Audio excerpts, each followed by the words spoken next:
for another episode. First of all, I'd like to get some credit for how smoothly we did this start. Very smooth. No glitches this time.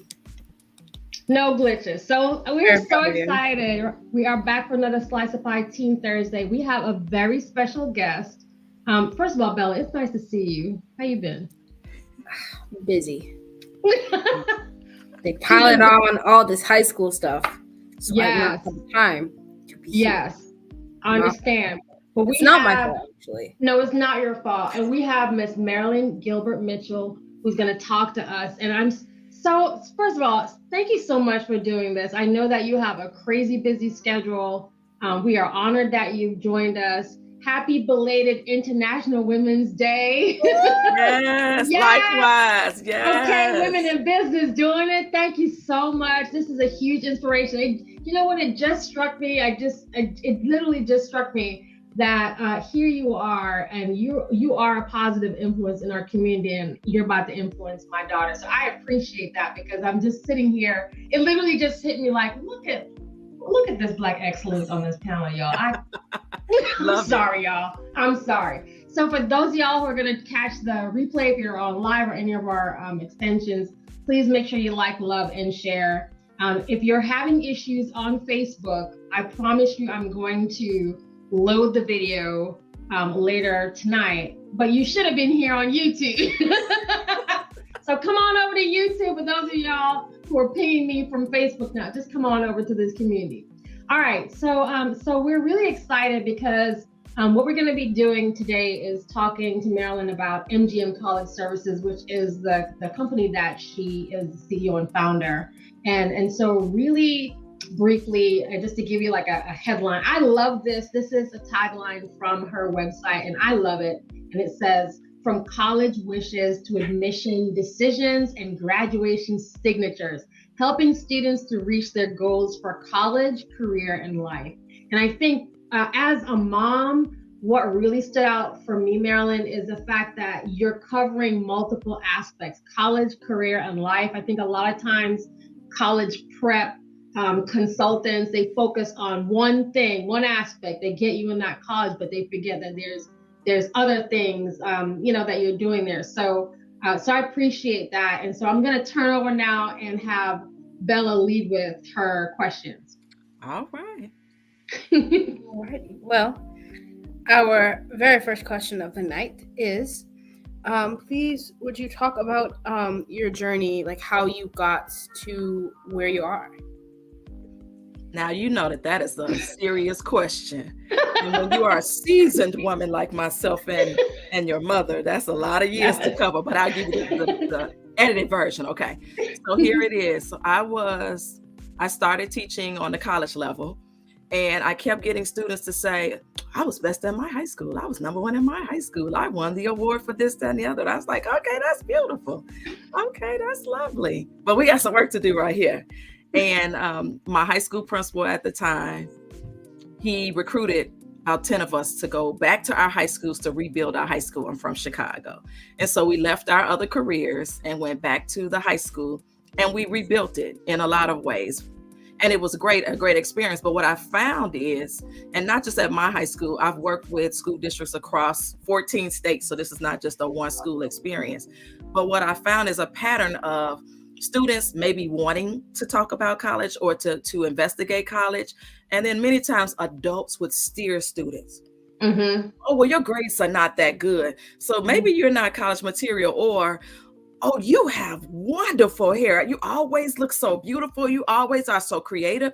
Have you ever thought about a career in this? Oh, you drive a car and I always see you working on it. So, and there's nothing wrong with any of those careers. My point was that adults were moving students from what they wanted to do or what they thought they might want to do, and they were moving them into other places. And that really bothered me. So as my oldest daughter was in high school, I said, you know what? My whole motto was, let me figure it out. So I started figuring it out. I started going to college fairs, meeting college admission representatives. I started talking to them about, what are you missing? What would you like to have? What don't you see from students? And so as I learned, I made things to help my students. I'm a chartaholic, thanks to my mother, who's also was a teacher. And my kids would go, oh, another chart. And then they start saying, you got a chart for that? No, I have nothing for you, nothing. So all of that blended into me helping my students, my own children, my children's friends. Then, as they say, and they told two friends and so on. Then I was helping my class, then I was helping my night school students, and it just grew into all of this. That was all birthed from me seeing students not have access to what they wanted to do, whether or not it's what they ended up doing. So I believe that my role is to expose students to the wealth of options, not steer them to any one specific one, even if I have my preferences. Wow, that's powerful. An educator educating kids about their different opportunities, or I think a lot of times you're right. And I'm Jamaican. In my culture, we do tell our kids what they're gonna do and gonna be for the rest of their lives. And I appreciate that. Quite frankly, kids don't want to do the jobs that we're telling them. Everybody doesn't want to be in a corporate job. Everybody don't want to work a 9 to 5, not in the same space, but they at least need education and guidance. So for those teachers who are going to be watching this replay, this I think is one of those, I'm going to drop the seed now that y'all need to get in touch with MGM College Services as well, because some of you are also steering kids in the wrong way. And so maybe just having access to the tools and resources so you can guide those conversations better, then that will help your student population. Let me add one more thing. So Yeah, the other part of that is I was a classroom teacher, never was a counselor, had no desire to be. However, what I found is because I had 150 students in front of me every day, I had an amazing opportunity to help them along the path and not just put it on one or two other adults in the building. And so then by working with other teachers who similarly had a passion for students, we could all collectively do a lot more than one or two adults who may have had the title or the responsibility of helping students to plan their futures after high school. So anyone can be a vessel through which students are exposed to opportunities, regardless of whatever your title is. Wow, that's a whole clip by itself. That is so powerful. I absolutely love that. Bella, I'm going to take the next question because this is something we actually started talking about before we joined everyone else. But I was asking about some of the misconceptions, and we're going to have Marilyn comes back next week to talk to the parent point of view and the grown-up point of view. But for tonight, I wanted to ask about some of the misconceptions that kids have about college prep. And as a mom, I know that there are in the way that our kids are thinking, there's some limitations that they're putting in place that may or may not exist in the real world. So what do you think are some of the misconceptions that our teens might have about college prep? That is an excellent question. Thank you for asking that. So I would say the first one is that I'm not college material. So whether that is I'm not smart enough, whether that is I haven't taken enough advanced classes, or I'm a C student, I'm not like those students that get the A's and the B's or whatever those students looks like.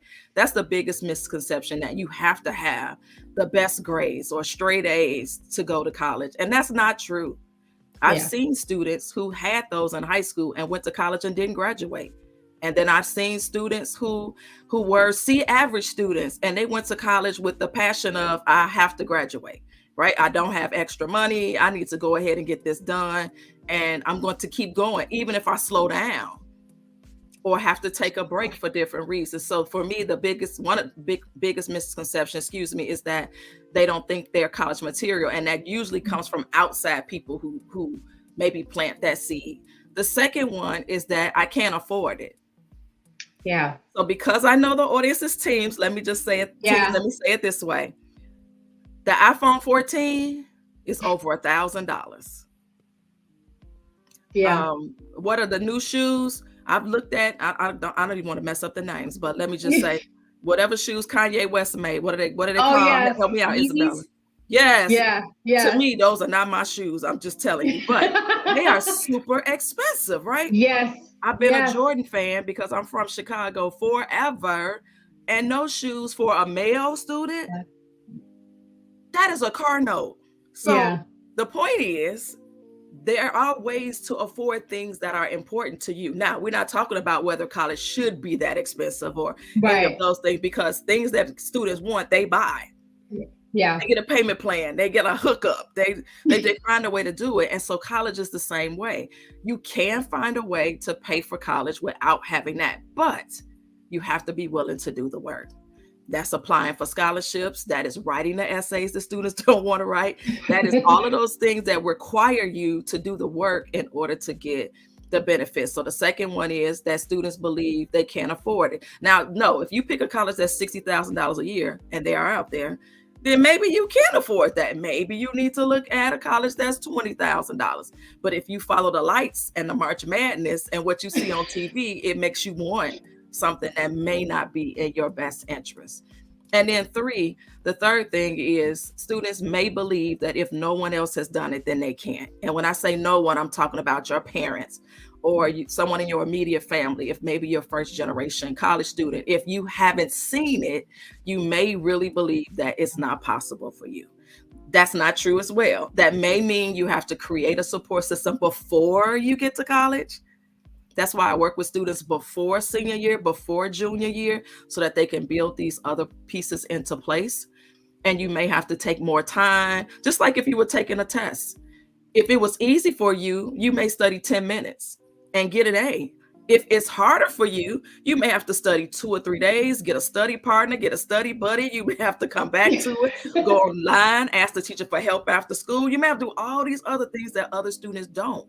But it doesn't mean that you won't reach your goal and be successful. And I want to add, it's not cute to go to college and not just for it to try it on, right? I tell students, college is not clothes.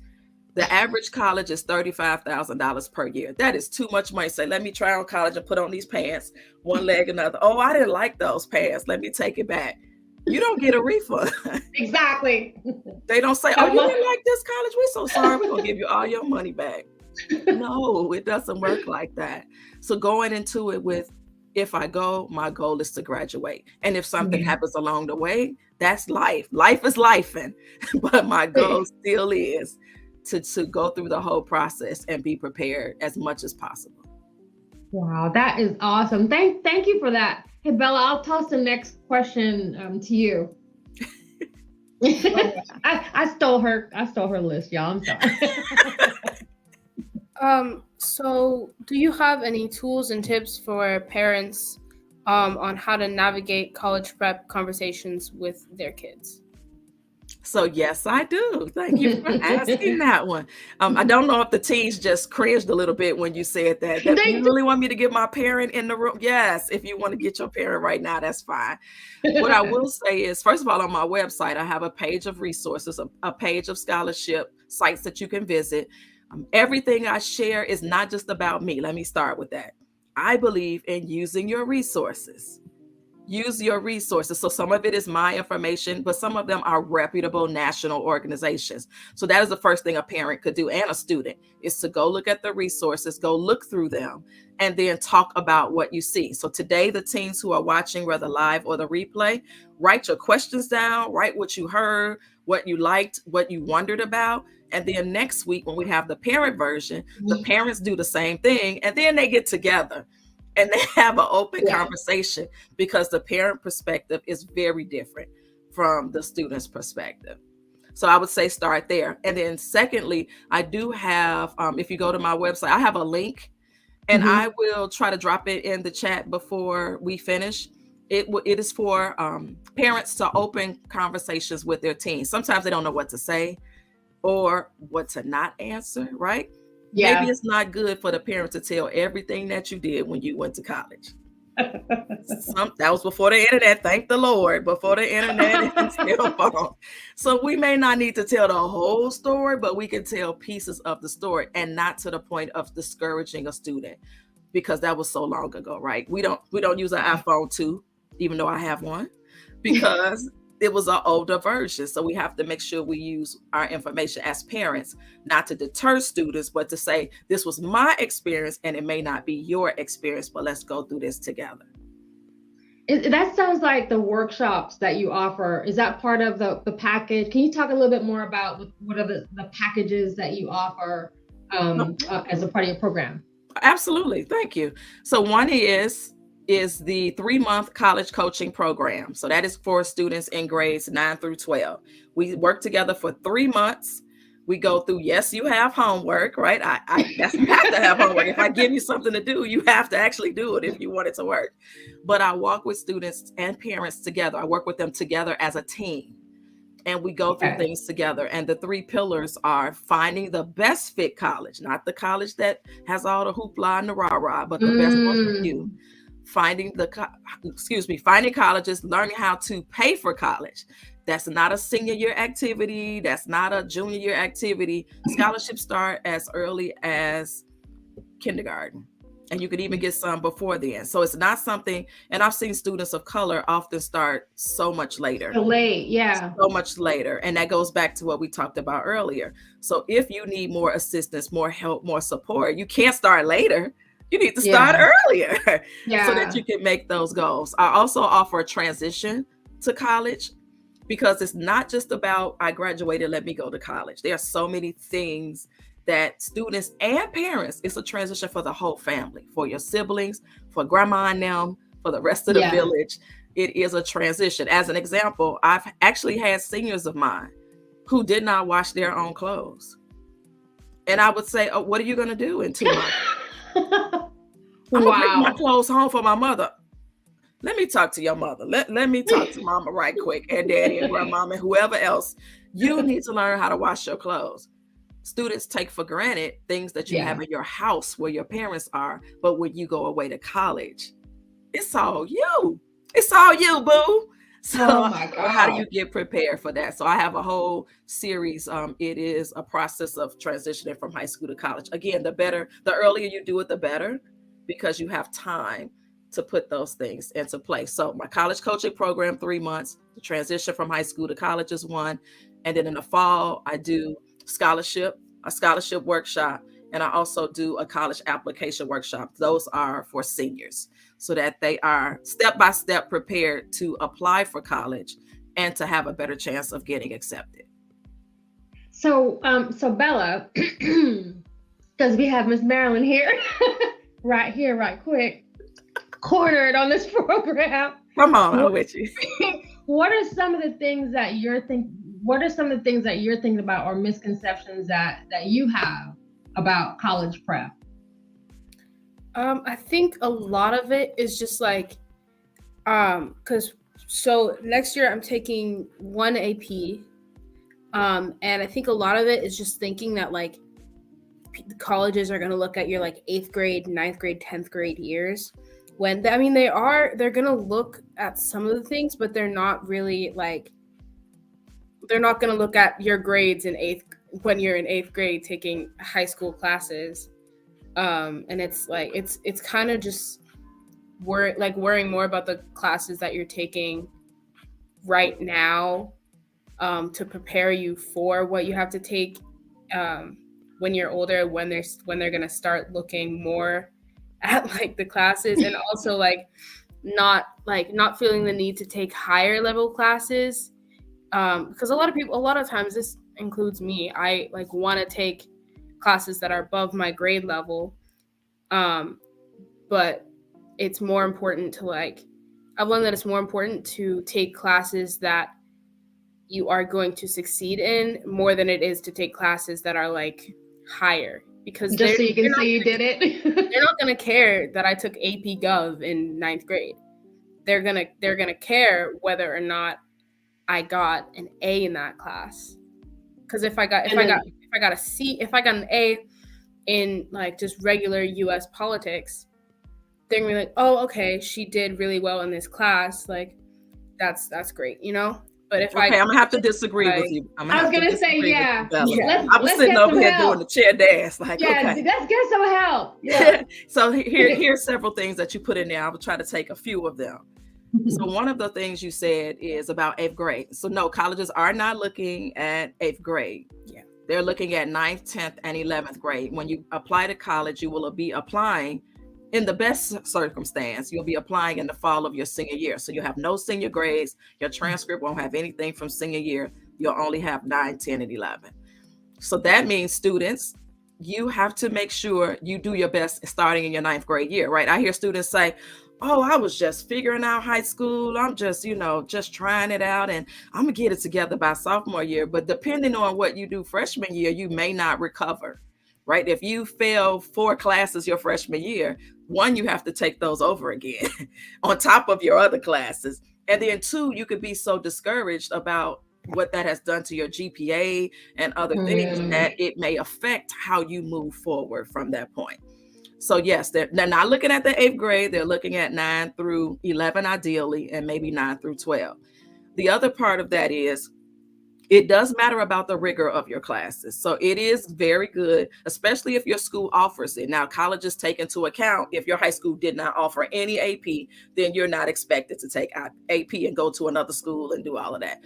But if your school offers it, you should be taking a handful of classes. Now, that does not mean, I've seen some schools have limits, rightfully so, where students are trying to just jam pack. And I'm taking 5 AP classes and I'm drinking Red Bull every day and I'm trying to stay up and I feel like I'm drowning and I got all these papers. That's too much. That's too much. That's actually overkill. And it's going to drive you and your family cuckoo. Yeah. However, taking regular classes and getting an A has a lower rigor. For example, if I asked you to eat applesauce every day, you could actually do that, right? It's food. It's got some apple somewhere in there, a whole lot of sugar. You could do that. But when you get older, what do you want?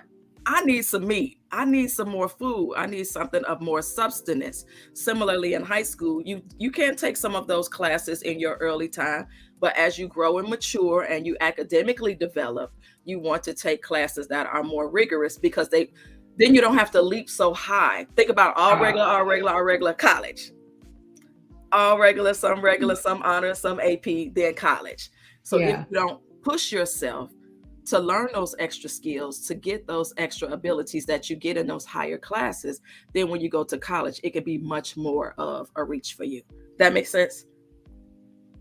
Okay. Yeah. She's like, what? So no, you are not all out of AP. No. Now, if they had an AP basket weaving, I don't think a college cares 2 things about AP basket weaving. So you don't want to just take AP just to take it. Is it something you're interested in? Does it align with your college goals, with your career goals? Then if so, absolutely take it. If you're just taking it because you want an extra point and you're not going to do well and you're not taking the AP exam, then you have to think about why. Or your parents want you to take it so they can say, my baby's in 3 AP. Yeah. They're not helping you with your homework, right? Exactly. For the absolute wrong reasons. So I wanted to find out, so for kids, has there been a lot of changes within the college prep process over the last few years or so? Sorry, I just got distracted. Great point. Thank you. Thank you. I would say absolutely. So first of all, we call it pre-college. Pre-COVID college is different than post-COVID college for a lot of reasons. But what I definitely will say is something that, and I try to keep talking to college admission representatives about what have you seen changing, because what they tell me is what I can create something to try to fill that gap. And something that has grown a greater distance since COVID is communication. That students had, if you think about it, really almost 3 years. Almost 3 years of online instruction, definitely the first 2 years. If not after that, then you had a blend of online and in person. Students were glued to devices. They were glued to school all day on the computer. And then I'm tired of the computer. But then they spent all night on a device talking to your friends or playing games. And so students lost a lot more of the communication, face-to-face communication skills. And that has even trickled into using technology, right? So I tell students, you may be talking to a college admission representative or a scholarship representative by text because they are in a different state. That's absolutely fine. But you can't talk to them like they're your girlfriend. Yeah. Hey, what's up? Yeah, I saw your email. What about it? You still have to remember, this is an adult. This is a person who has the potential to help you go to where you want to go or not help you go to where you're trying to go. And so communication skills would be one. Two would be the responsibility factor, because we were in COVID at home all day with your family and your parents, and they got on your nerves that when they said, let's go, you were ready to run out the door. But were you prepared to do things on your own because you were so used to that family unit being together in the home? And so those things play out into college when you're now by yourself, literally. You have people, but you don't have your people. Yeah. So then how do you deal with being homesick or being away from home? On the other side, parents were more afraid to let their students go away from the murder of George Floyd and all the other murders that have been happening for years. You had parents to say, no, I want my baby close. I don't want my baby away because I need to be able to get to them, really quickly. And so all of those things have come out even more. Some were there before, but COVID has really exacerbated it and made it even more of something that we have to focus on, which is, again, why working with a parent and a student helps both sides of that process. That's awesome. I wanted to find some, I'm watching the time, y'all. And like I said, we're going to have Miss Marilyn come back next week so that we can have a broader conversations. I wanted to find out about how parents can hire you, quite frankly. So for the kids who are watching, this is what you need to tell your mom and dad. Y'all, this is what you need to tell your mom and dad. And for the teachers who are watching, this is what you need to bring to the PTA. And this is what you need to say in those conversations with students who are needing some help. Because the worst thing is for us to know that our kids need the help and do nothing about it. So how can we get your services? How can people hire you? So one thing they could do if they're on social media, it's MGM College Services, and they can reach out to me on social media, or they can send me an email. And my email address is info@mgmcollegeservices.com. So you go to my website, click contact, and I'll get that information directly from you. What I want to also add to what you just said, thank you for bringing that up, Shelly, is just knowing the whole process, right? Let's just put this out here. I was a high school teacher and I was a college professor for years. And what I know is we have to know what the role of each institution is. Yeah. So the high school's role is to get students to successfully go through high school and move on to whatever that next step is. So that's a general thing. But as a parent, right, I'm worried about my child not only just going to the next step, being prepared for it, being able to thrive, being able to handle the responsibility that comes with it. Those may be things that may not all be addressed the way a parent would like it to. So students, you definitely have a part, but so do parents. And together, then you have a greater chance of success. Now, what if you're a teen and you don't have parental support? Who is it in your village? Is it an auntie, a godmother, godfather, somebody from church, someone in your neighborhood who's seen you grow up throughout your whole life? Your mama's daddy's best friend, which in my day we used to call them, that's auntie such and such. No blood relation, but they've been around my whole life. And it may not be your parent, and that's okay. Who is the person who your parents trust, who can be supportive of you, who can help you navigate this process, especially if your parents did not go to college, or I would even say did not graduate from college. So those are some things to think about to make sure that we are giving students the best chance. It doesn't mean you won't make mistakes, you won't fail, you won't have a problem or a road bump. And if I could really add, this is something that I really want to make sure teens know. Yeah. Failure is part of life. Yes. I go to schools and they have these banners that say failure is not an option. That's not true. We fail. Everybody fails. Yeah. When you burn your food, when you blow up your hot pocket in the microwave, when you make a basketball and it doesn't go in the rim, right? When you have a little fender bender, I hope that doesn't happen to you. When you burn your hair, ladies, when you're trying to flat iron your hair and you don't pay attention and you smell that smoke, say, oh my goodness, I have burned my hair up.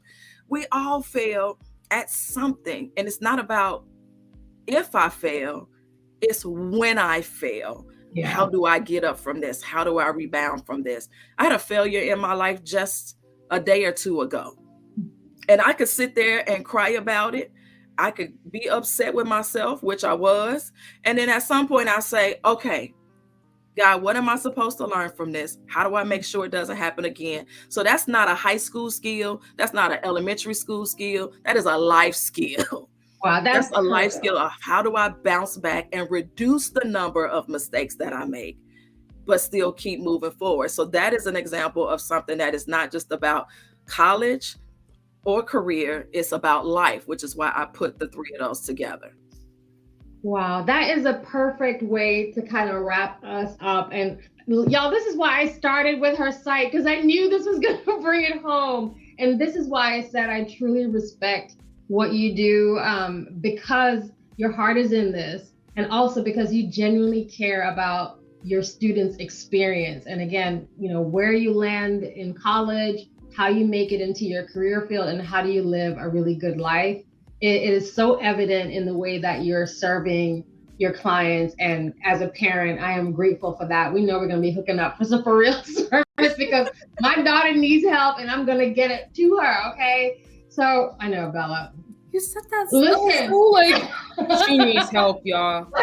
She needs help, y'all. I'm going to rescue. See, we in this together, Shelly. I'm with you. I will say for the teens, because this is a teen episode. Yeah. Teens, the same students, the same people, your peers, whatever word is hot right now, right? I don't know what it is because I don't have any kids in your age group. Back in the day, it was homies and partners and bros and sis and all that. Whatever the word is right now. The same people that you can go to the movies with, you go to dinner with, you go to the mall and hang out with, you just chill out with, those same people, why not plan for college together? Even if you don't go to the same colleges, you can still go through the process together and then make your own support system. And that's and I will tell you right now, the friends that I made in college, we are still friends. It was 7 of us. Wow. We live all across the United States. It is, I went to college in the 80s, do the math, and we are still friends to this day because we built these experiences together that now we go through life together. So that's what you want to have. And if people don't want to help you with your future, then they probably should be in your past. I'm just saying. Just saying. Oh, I love that. Oh my gosh, I love that so much. Oh my, we're so grateful. Bella, do you have anything before I tell folks good night? Sorry, I stole your questions. I just love them. I'm sorry. Just thank you for being here and helping us. College is very scary to think about, especially because it's only 4 years away from me, which is really weird. Because it feels like I started middle school. Yeah. But so thank you for being here. I genuinely value your opinion so much. And I am definitely going to be thinking about this when I look at more college stuff tonight. Thank you for having me. And Bella, you did an amazing job. Thank you. Good job, Bella. She's going to get me, y'all. All right, so we're going to hang out in the back room for a few minutes after this. We'll tell everybody good night. For those of y'all who missed us on, thank you, Tyra and Jessica. Thank you. Those of us who missed us on Facebook, I'll drop the link so you will be caught up. And we're so grateful again. So thank you. We'll tell everybody good nubbin. Good night. Bye.